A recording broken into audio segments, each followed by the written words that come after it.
This is Arab Talk on KPOO 89.5 FM in San Francisco. This is Arab Talk with Jess and Jamal. I'm Jess Hannam. And I'm Jamal Dejani. Jamal, we see an escalation in the genocide in Gaza occurring, as well as the escalation of settler colonial rampage in the West Bank. We're going to be covering a lot of those issues today. Benjamin Netanyahu, the Prime Minister of the State of Israel, has indicated that he believes that he's on a historic and spiritual mission and feels a special connection to a greater vision of a greater Israel. The idea that there is no Palestine, but just a greater Israel. As more countries begin to recognize the state of Palestine in September, Israel's Finance Minister Bezalel Smotrich said, and I quote, "We will bury the Palestinian state. Europe will have nothing to recognize." So we see an escalation of the rhetoric as more European and global countries begin to recognize Palestine as a state. And here in the United States, Jamal, support for Israel drops in the polls. Democrats are increasingly trying to distance themselves from the Gaza genocide. But a common tactic is to blame all of this on the Netanyahu government, but ignores Israel's long history of ethnic cleansing. We're going to have a lot to discuss today, but before we do that, we're going to watch an interview that you did with Ian Williams. He's the president of the Foreign Press Association. He's discussing the targeting of Palestinian journalists in Gaza. He's also the author, a writer, and a broadcaster with more than 270 journalists and media workers have been killed in Israel since October 2023. It's a very important interview, Jamal. It is. I mean, as you've mentioned, more than 270 journalists and media workers have been killed by Israel. And now we're seeing, I mean, we've been witnessing basically most Western journalists ignoring that number, just like keep adding that number. And hopefully now recently, I've heard some interviews and people are raising issues, especially since Israel, the last attack, which we pretty much talked about, is targeted attempt full of journalists because they claim one of them is a member of Hamas without providing any evidence. But assuming if he had any connection with Hamas, they killed 5 other innocent journalists in the process. And I think that kind of got people to start thinking about what's going on. And also it opens a whole can of worms that now journalists are fair game to any warring parties because one party can claim that a journalist is a terrorist, basically. That's what they're trying to say. So let's watch this interview with Ian Williams, the president of the Foreign Press Association. On Sunday, August 10th, in what Israel stated was a targeted strike, it assassinated 4 of Al Jazeera's Gaza journalism team and 2 freelancers as they worked in a media tent just outside the gate of Al-Shifa hospital. Israel has banned foreign media from entering Gaza since October 2023. But Al Jazeera and other Palestinian journalists continued to report from inside the besieged enclave for the past 22 months, bearing witness to Israel's unfolding atrocities.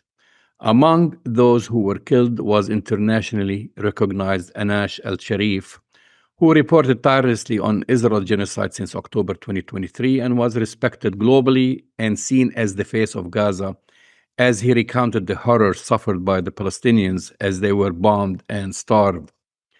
Israel had been threatening to kill him for months, leading up to the assassination if he did not stop reporting, and in recent weeks, his murder seemed imminent as Israel's army spokesman ramped up a smear campaign claiming he was a Hamas operative, although there is no clear evidence of this.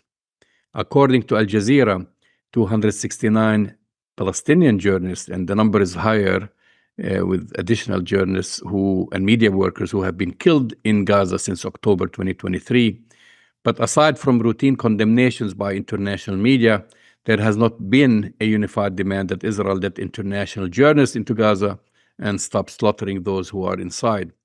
Joining us on Arab Talk is Ian Williams. He is the president of the Foreign Press Association and is an author, a writer, and a broadcaster. Welcome to Arab Talk, Ian. Hello, good to be here. So despite the standard condemnations, Palestinian journalists have been saying that they have not seen outrage from international media organizations to first stop the massacre of journalists inside Gaza, and second, to let journalists in. What would the reaction have been if a similar situation occurred in other conflicts, for example, in Ukraine? Well, they're beginning to get sadly accepting about what happens in Ukraine, but there would have been outrage. And of course, the other part of the issue is not the identity of the victim, it's the identity of the perpetrator. And, we know that any criticism of Israel is immediately met with a firestorm of, of vitriol from the media, from politicians, from across social media, and I've been reporting on the Middle East for many years, and this is unprecedented, even by their standards, with the attacks that I've had for simply stating the truth. That first, there was no proof he was a terrorist, and secondly, there was no justification for killing somebody on the allegation that they're terrorist. And then there's the whole question of Hamas. But this is a measure of just how the media has been acclimatized, because they're accepting that. First of all, they've accepted the Israeli definitions that Hamas is a terrorist organization. When I used to speak more often to the British Foreign Ministry people, they said, "Well, yes, we think it's a political organization, but some of its people do carry out terrorist activities." That nuance has gone now, and this is on a par with the British bombing Dublin because the IRA claimed to be speaking for Ireland. It does not happen, and it's unacceptable. I mean, I'm opposed to the death penalty for anyone, although I'm less opposed in some cases now. But I'm opposed for anybody. But the idea that on the unfounded allegation from one party in a conflict, this entitles the death penalty for civilians elsewhere, this does not meet any civilized standards at all. But the fact we accept this as a sort of Israeli prerogative shows just how well they've conditioned us. Right. So the head of Al Jazeera in Washington, D.C. says that one of the reasons is that mainstream media at large, and I'm talking about not, there's that you don't have an outcry and a push to get them inside of Gaza. And he's saying that one of the reasons is that mainstream media at large does not see reporting in Gaza as something extremely important, and that if they did, they would exert significant pressure to be let in the same way, for example, that was done during the Arab Spring. Is this a legitimate observation? Well, yes, it's a legitimate observation that most Western media don't accept local media as valid. So even after several years of exposure to the likes of Fox TV, they still have this idea that the Western media is calm and balanced and just the facts, whereas other people are hysterical propagandists under the control of the various states and factions. And we can see that there's nothing as hysterical as the British and American media as far as Israel is concerned. It does not compute with reality. As those attitudes are very, very deep. I think that most reporters, even well-meaning ones, would seek out a sort of independent Western witness rather than take a local. I mean, that's just almost in the genes. And the one collateral benefit of what the Israelis are doing is this is being tested, because the Israelis have lied so often. They've been proven lying, and yet people still keep going back. I mean, the CNN interview I did the other week, the anchor said, "But the Israelis say," and we looked shocked and horrified when I said, "But the Israelis lie. They bury whole medical teams and the ambulances in the desert and claim they didn't see anything. They kill Shireen Abu Akleh and say, 'Whoops, it was a mistake.' And secondly, we think." Well, they don't think. They've just buried it, and people have allowed them to bury it. So there is indeed a special set of rules for Israel, and you can see where it's enforced. Well, on this topic, this is not the first time that Israel has justified assassinating Palestinian journalists by smearing them as members of a terror organization. And what, to your point, what is even worse is that when Western media outlets take up, and they refrain almost, they almost take up their statements almost verbatim from Israeli military sources. They accept the vocabulary as well. I mean, I do not have a particular brief for Hamas. I'm not a religious fundamentalist by any means, but the idea that every set of figures from Gaza, it has to be prefaced by the Hamas controlled. That's right. Ministry of Health. Nobody says the Labour controlled Ministry of Health in Britain gave figures, or the Republican controlled health authorities in America gave the casualty figures.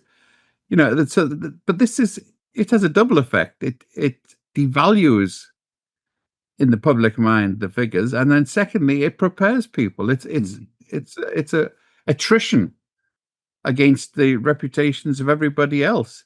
So, do I say the Likud controlled Israeli Ministry of Health? No, but it's true.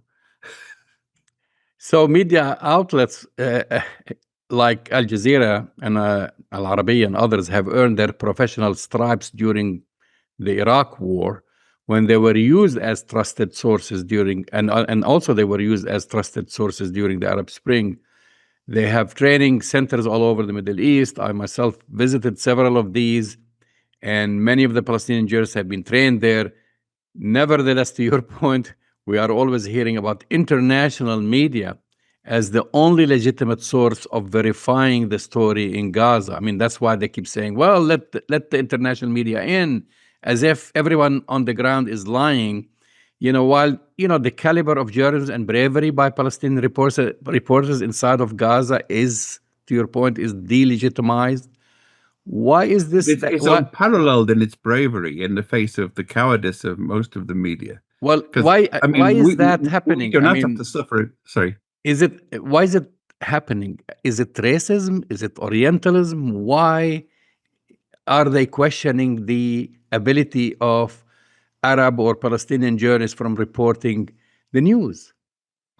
It is, to some extent, Orientalism and racism. They don't trust, even though the Israelis are acting like comical Ali in Iraq, in sense of reporting things that are completely counter to reality. It's a process of attrition. Like I said, they've worn down people. And there are hefty penalties for, let's face it, most Western reporters, they're not crusaders, they're not jihadists. They're doing a job and they're earning a paycheck and they're trying to pay their mortgages and whatever. And, I've seen people who went to work for Fox TV who were quite progressive. And within a few years, the people who pay the paycheck will determine your conscience. And they go along with things. And that's what's happening here. Now, to go against the Israeli perspective carries very heavy penalties. I mean, it's even worse in Britain than America now. And I've worked in both places. When I first came to America, I thought, wow, this is serious. Because at least at that time in Britain, you could suggest that the Palestinians had a reasonable case. That's no longer the case. You're getting sort of 90-year-old religious figures being arrested and hauled away in Britain for suggesting they support Palestine action. And my favorite was the guy who was arrested for having a T-shirt saying he supported plasticine action because he was supporting Wallace Gromit. Right.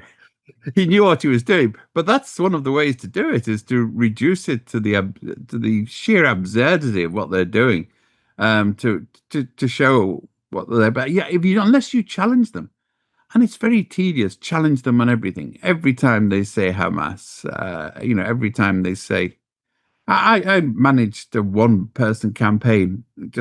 It's extraneous but similar. Because the New York Times had an epithet machine that always introduced Margaret Thatcher as the prime minister who nationalized the state-owned loss-making industries. So I used to dash off a regular letter to the New York Times saying, no, she privatized very profitable state-making industries. That's why there was a rush to buy them. And not a word. They carried on with the force of habit. So someone somewhere there has the sort of epithet machine. So you get Hamas control. You get the other trope that was used was Iranian backed. The Iranian backed Houthis, the Iranian backed Syrians, Iranian backed Hamas. Well, you mightn't like any of these organizations, but then being Iranian backed, so do we go around saying the US backed or the UK backed in connection with other governments and regimes? No, we don't. This isn't a means of, this is a pejorative term designed to devalue the person you're labeling, not to enhance to enhance our understanding of what they're doing or where they come from. Back to the assassination of Anas al-Sharif. What if he were at some point affiliated with Hamas? Is it legitimate to kill him and the 5 other journalists with him? If we play devil's advocate, would it be legitimate for Palestinian groups to assassinate Israeli journalists who served in the IDF and might have been involved in the bombing of Palestinian civilians? Some Israeli journalists are dual citizens of the United States and the UK. Why the double standards? Because Israel has a well-backed, well-financed, and enthusiastic bunch of supporters who will denigrate anybody who suggests any different. Now, I made precisely that point about the IDF, and I've also made the point that, over the years, I have pictures of myself with Zhou Enlai, the Chinese Prime Minister, with Yasser Arafat, with Fidel Castro, and my favorite terrorist, as he was designated at the time, was Nelson Mandela. I met Nelson Mandela when he first came to New York, and a terrorist. We have a Martin Luther King Day now in the US, and under the pressure of Southern senators for many years, he was labeled as a de facto terrorist and was an out figure. Now he is a revered, saintly person with his own day in America. Whether that will happen to anyone from Hamas or the Palestinians, I somehow doubt it. But, yes, Arafat, first of all, the US refused to allow him into the United Nations, breaking international law. I remember the United Nations actually moved to Geneva for its meeting to demonstrate their disdain of the US. And that was in a slightly more liberal regime than we have now. So it's a constant battle, I think, for reporters and others to fight this encroachment on the language. I think we should all read George Orwell on the use of political use of language, right, because he laid it down when he was doing the homework for 1984. What happens about how the vocabulary is changed and how it's chosen. One of his most memorable is about the use of the passive. So that, as we know, Palestinians die. Palestinians are killed. But no one ever says who killed them. Exactly. No one says the IDF killed 50 children in a hospital yesterday. They say 50 children died in Gaza, as though this was a sort of an act of God, an earthquake, or a passing typhoon. Because they know that if they said the Israelis did it, it would create the association in people's minds that Israel does bad things. And we know that. But it's amazing how difficult it is to get that across to people who react in shock and disbelief at the mere suggestion that Israel could do anything like this. You've mentioned Shireen Abu Akleh. Just a reminder to our listeners and viewers, an Israeli soldier, a sniper to be exact, murdered her. And Shireen Abu Akleh is an American citizen as well. And you've mentioned, first Israel denied it by lying that she was killed in the crossfire of Palestinian militants. And of course, this was proven otherwise. There was no accountability, even though she was an American citizen. And this shouldn't be the case, the fact that she was an American citizen, but there was no accountability. Did this incident embolden Israelis to murder more Palestinian journalists, as we see now, because they realized that no one would be held accountable. Well, as you said, it shouldn't matter. I mean, the fact that she was a U.S. citizen got her death a lot more coverage than it would have done otherwise. And I think, but it's not having the sufficient effect. The fact that the police raided the funeral, and remember, Shireen was not just a U.S. citizen; she was also a Palestinian Christian, and this, as we know, unfairly perhaps, should resonate with people in a large section of the US that swear by Christianity. But we have seen the sense of identity disappears in these cases, and they were quite prepared to see Israeli stormtroopers attacking a Palestinian funeral because they can't really accept that there are Palestinians, that are Christians. To his credit, the Pope has pointed this out with the attacks on Christian establishments and monasteries. But he shouldn't have to do that. I mean, blowing up a church is no worse than blowing up a mosque. All the mosques have gone. The few churches are embattled and shell scarred. But it doesn't seem to matter to these so-called Christians. They really are. They really have deeply controlled prejudices. And al-Sharif knew that he was a target and announced it to the entire world. He even had his last will. Last July, the Committee to Protect Journalists called for his protection. And the UN rapporteur on freedom of expression denounced Israel's claims after the IDF Arabic language spokesman alleged that he was a Hamas terrorist. No one stepped in to protect him. How was this allowed to happen? Well, because they're not stepping in to protect anybody in Gaza. I mean, this is, and to use the loaded language they will howl about, this is an action replay of the Warsaw Ghetto. Except the Nazis did not take joyful home movies of themselves blowing up hospitals and blowing up schools. The IDF is doing that with impunity, and the Western media isn't covering it. Can you imagine if Goebbels arranged camera teams, or if the Wehrmacht had their soldiers on the front line taking pictures of their atrocities as they committed them, what the reaction would be? So, we really are in a place of different standards. And one of our job as reporters is to go in there and equalize the standards to make sure that we apply the same standards to everybody in a conflict, and not to discount, as we've repeated often here, the voices of those we consider to be lesser people without the law, whether they be Arabs or Indians or whoever across the world. And we really have to combat this vocabulary on a daily basis, and especially the use of the word terrorism. I mean, I've written about this frequently, that at the time of the at the time of the Iraq War, when the Security Council was meeting, I remember discussing with the then British ambassador on the Security Council, and he was the chair of the committee to define terrorism, and they couldn't, because terrorism is not a scientific term. Terrorism is a pejorative term to be used against someone you disagree with. And yet there are horrifying effects of terrorism. We see children, people blown up without warning. But it seems one of the key characteristics in the popular definitions of terrorism is that if a state does it, it's okay.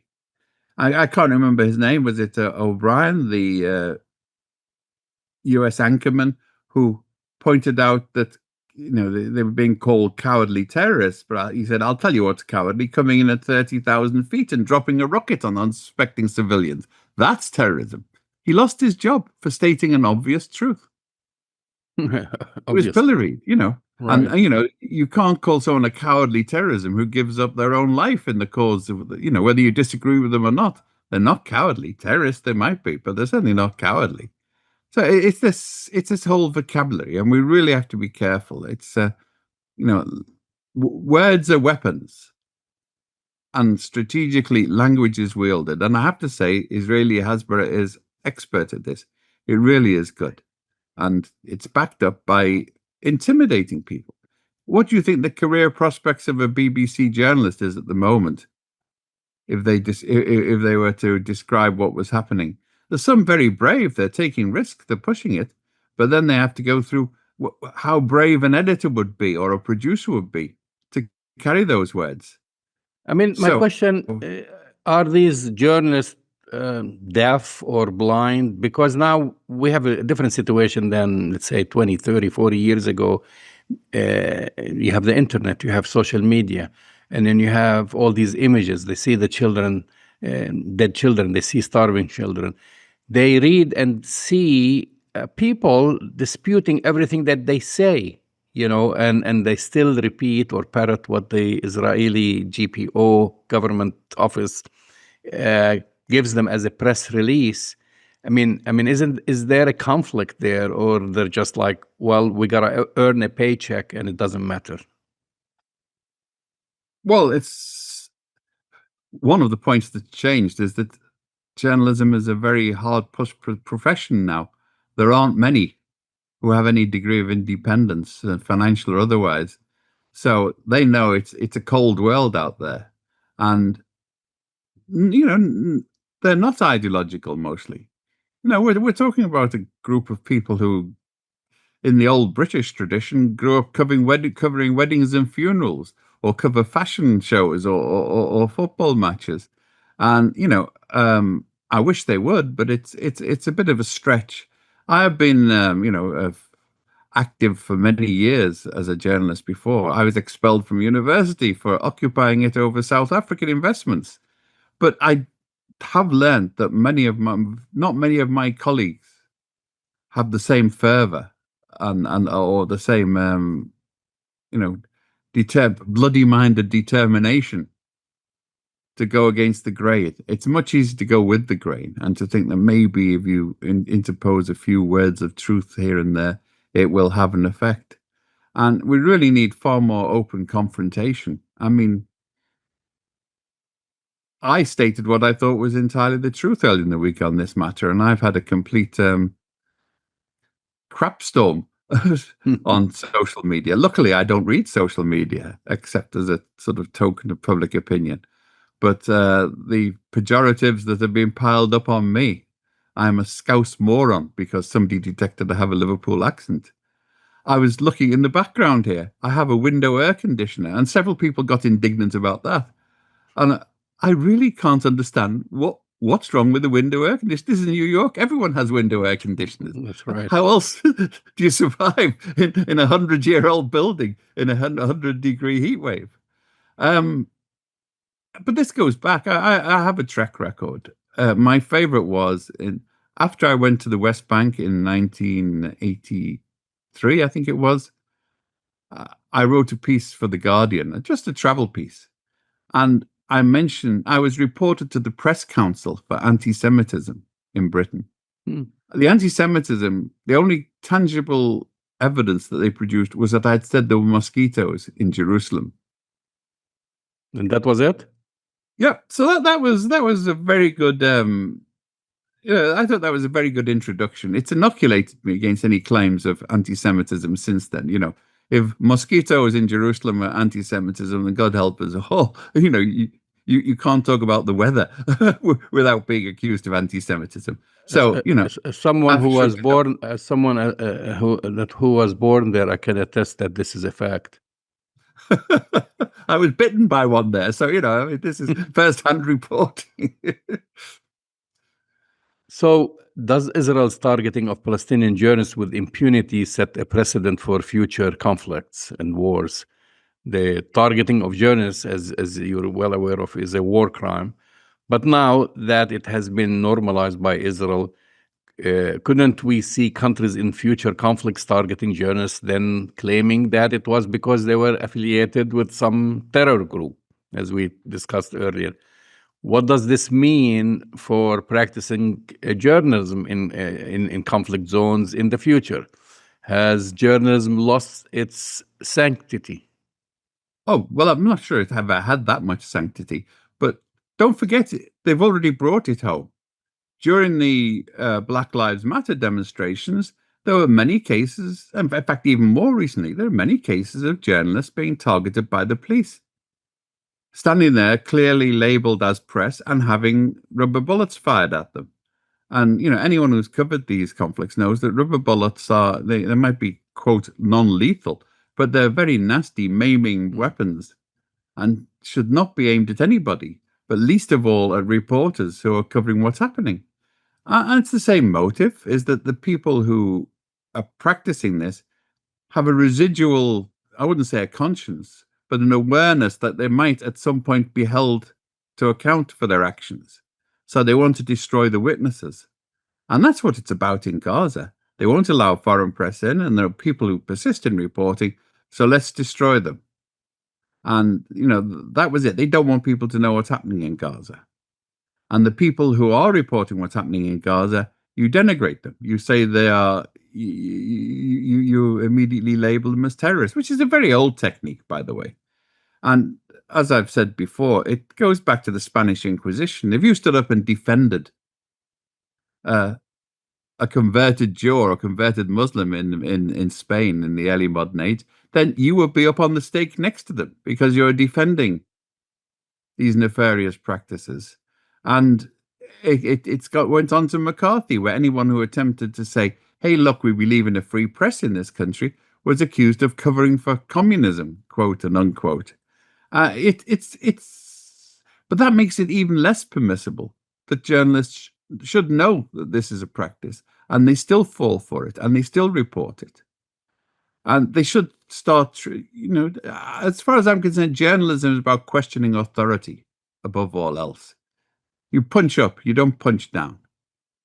You don't go after single mothers with children who might have cheated on a welfare check when the government is raking off millions of dollars. People connected to the government are raking off millions of dollars. You choose your targets in a way that benefits the world. But most people will choose their targets as their paymasters tell them to. If the BBC's producers are told you must expose Hamas as a terrorist organization, you must expose al-Sharif as a committed terrorist because he had a picture 20 years ago with somebody from Hamas. Like I said, I've had my picture taken with all sorts of people, including Bill Clinton, by the way, and I have to hasten to add that this in no way implies any support for Bill Clinton. Well, Benjamin Netanyahu, technically, he's supposed to start implementing his plan to go into Gaza City, and that's going to come with a heavy toll. And we're going to be seeing, probably if this goes on, more dead bodies and amputees and children dying and so forth.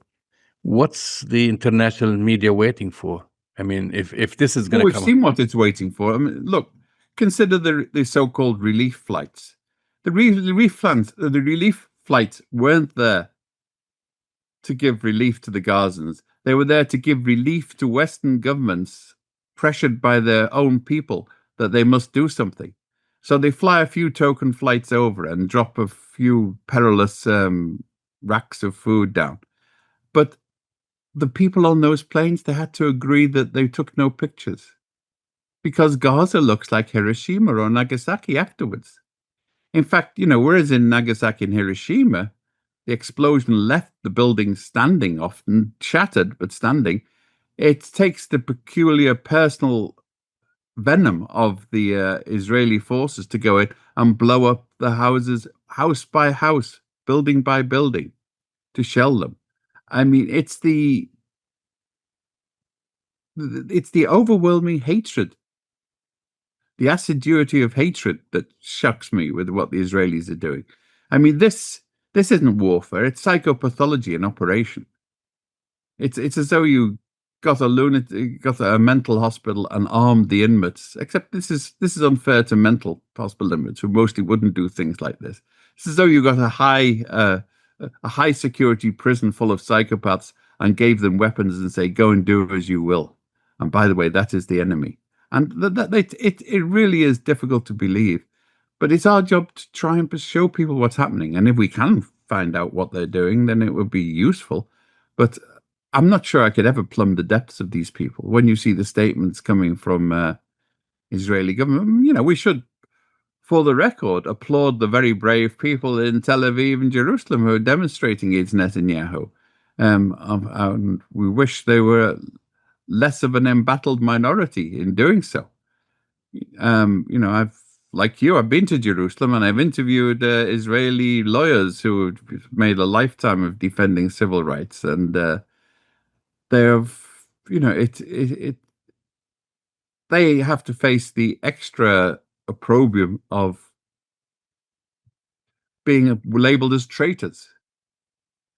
And of course, they're not traitors. None of us are traitors when we do this. We are being faithful to humanity, to civilization, as we call it.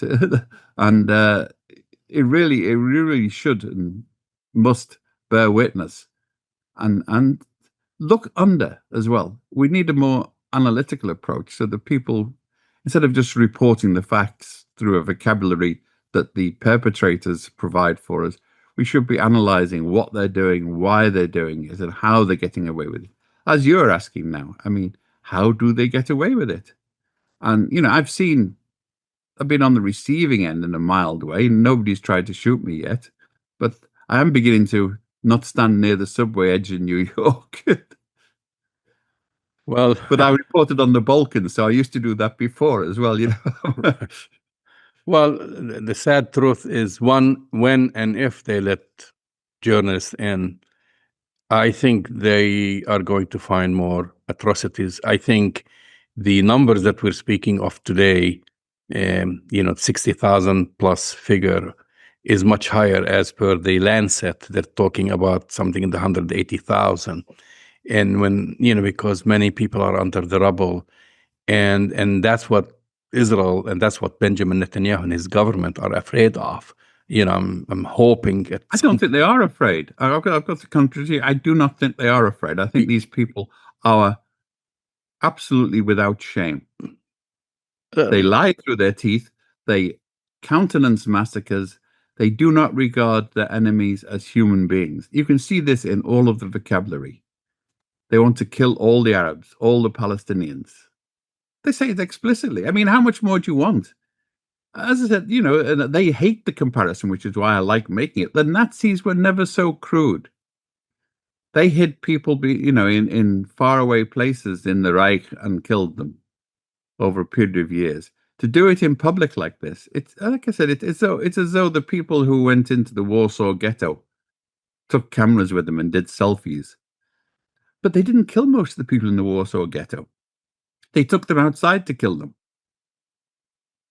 Because even they had some residual shame of what was happening. They realized that it wouldn't look good for German public opinion, let alone for world public opinion. These people don't care. It's a very grim comparison. Ian Williams, I want to thank you for coming on Arab Talk and sharing your insights with us. Well, shukran jazeela. Thank you. That's the voice and the face of Ian Williams, president of the Foreign Press Association, discussing how Palestinian journalists have been targeted. Over 270 Palestinian journalists have been killed by Israel since October of 2023.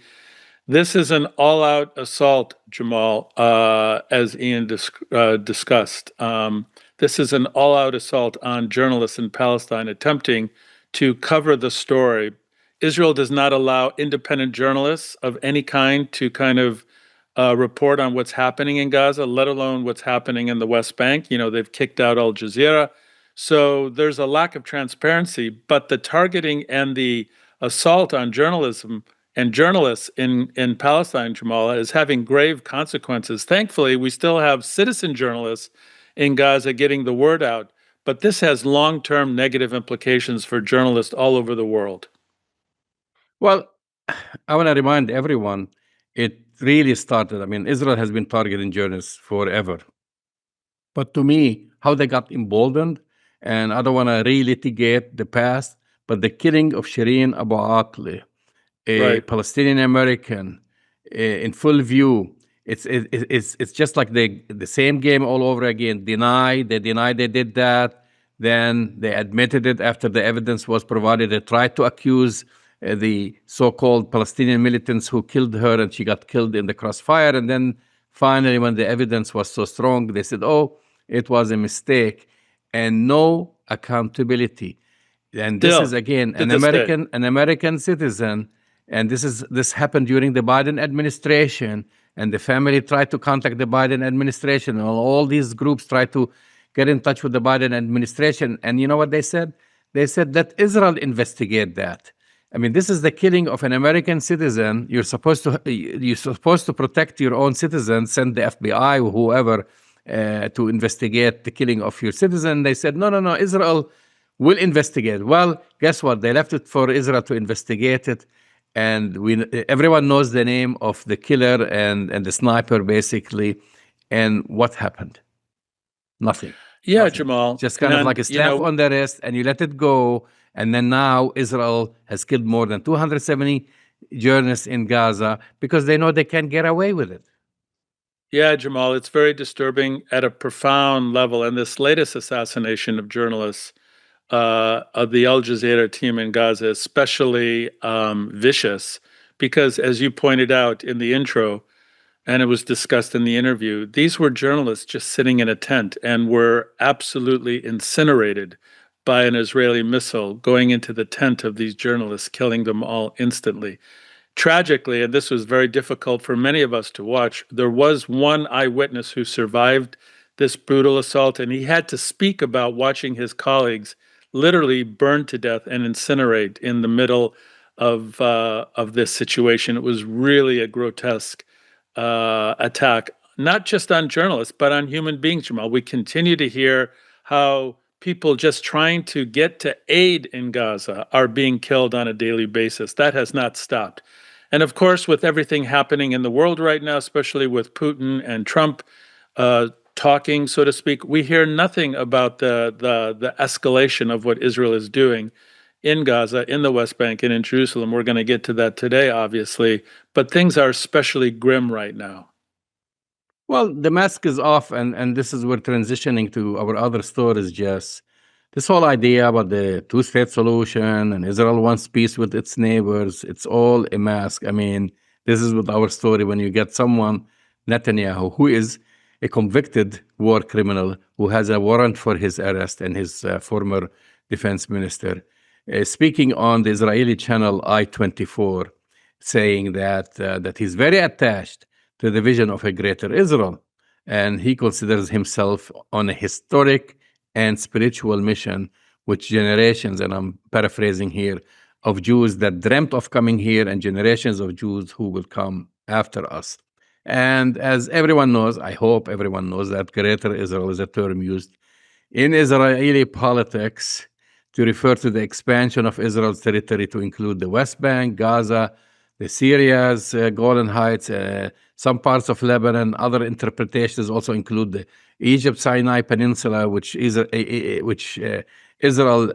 occupied and Egypt eventually liberated, and parts of Jordan, all the way to some parts of Saudi Arabia and Iraq, which is basically the old maps that the founders of the Likud and the Haganah and other, the Lehi and all these Israeli, basically, or pre-Israel terrorist organizations that they used to post behind them to have the territory between the two rivers, meaning the Jordan River, all the way to the Nile, and the other side, the Euphrates. I mean, I don't know what to say. I mean, except that these are the intentions. So, and everything that comes out from the mouths of this current government, other governments, about trying to have peace is not about that. It's about having another piece of land and another piece of land and another piece of land. And that's how the plan, I don't know if these are delusional claims,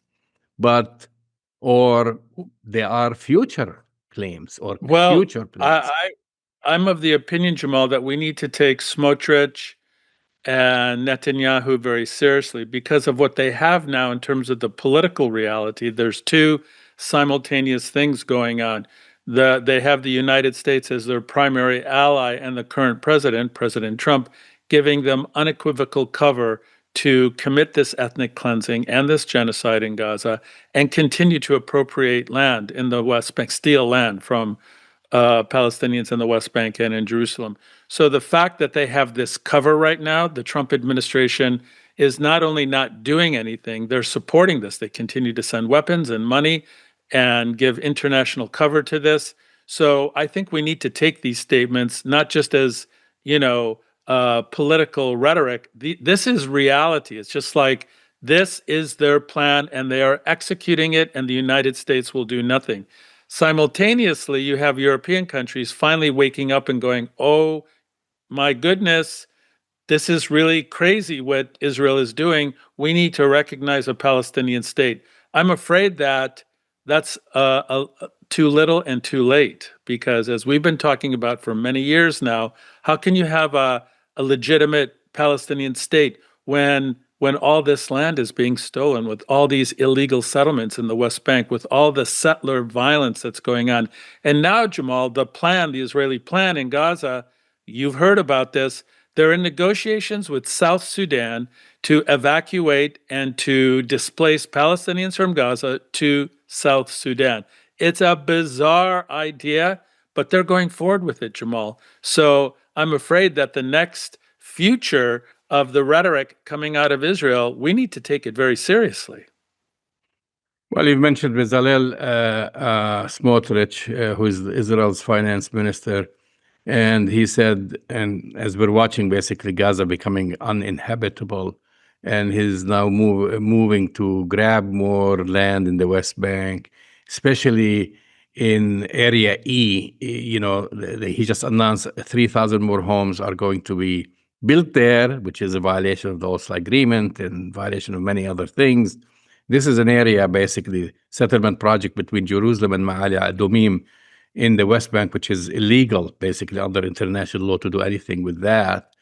And the project had been frozen for decades because of pressure from the international community, including the United States.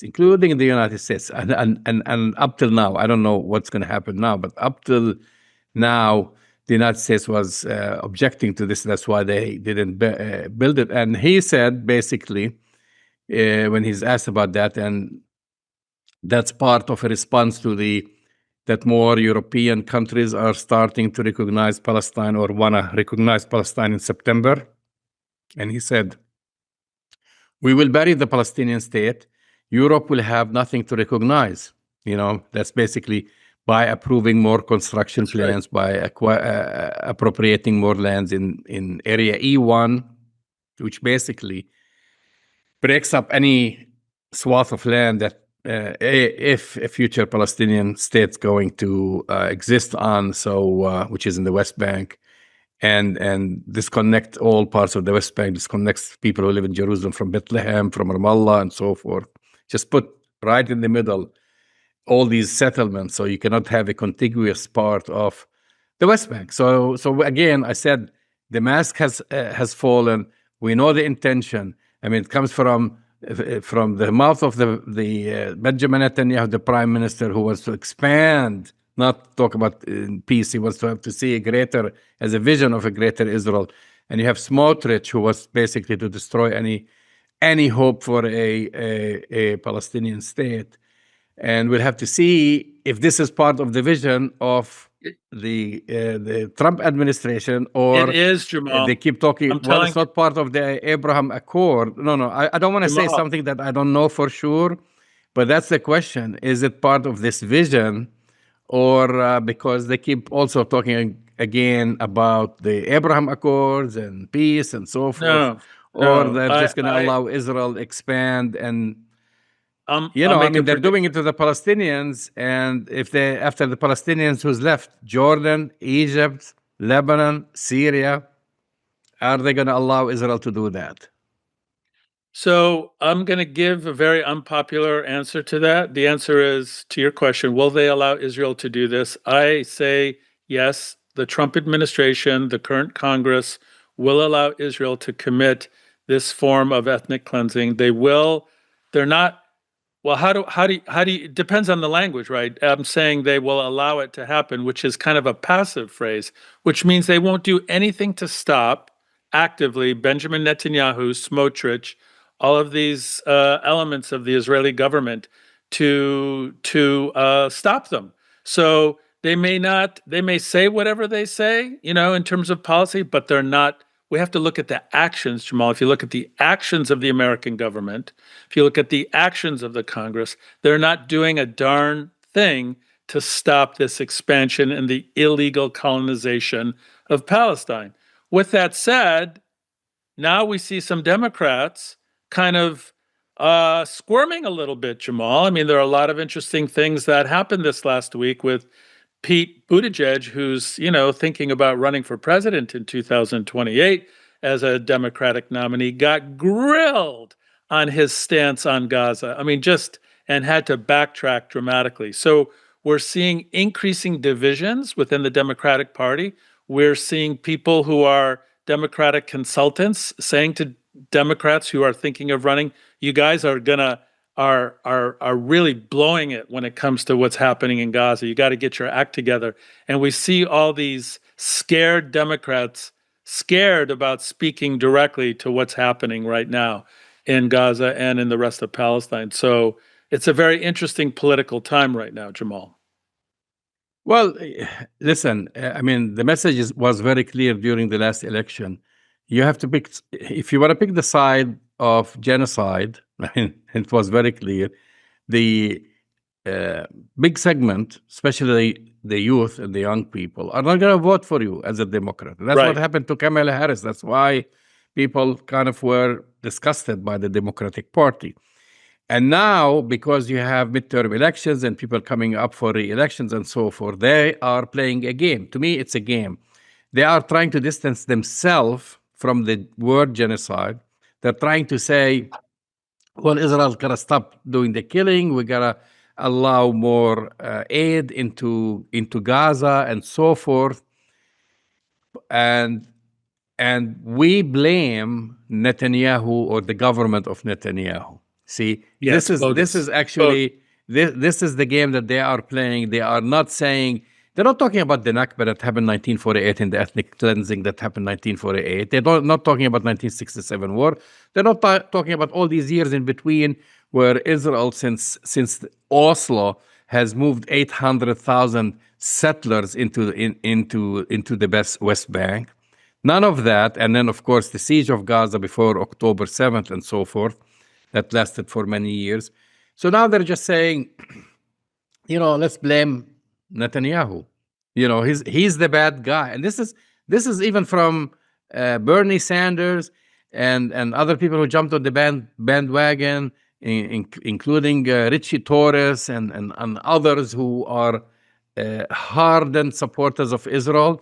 They're basically saying, kind of like talking Jamal, from both sides of their buy it. mouth and saying, in one side, we support Israel, everything, but this Benjamin Netanyahu is a liability. That's what it is. It's about a liability.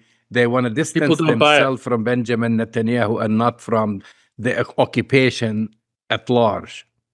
Yeah, I think that's the strategy. It's a losing strategy because the voters, the constituents, don't buy it, Jamal. They just don't buy it. There was the largest pro-Palestine rally outside of, in and around Manhattan yesterday. Tens of thousands of people showed up.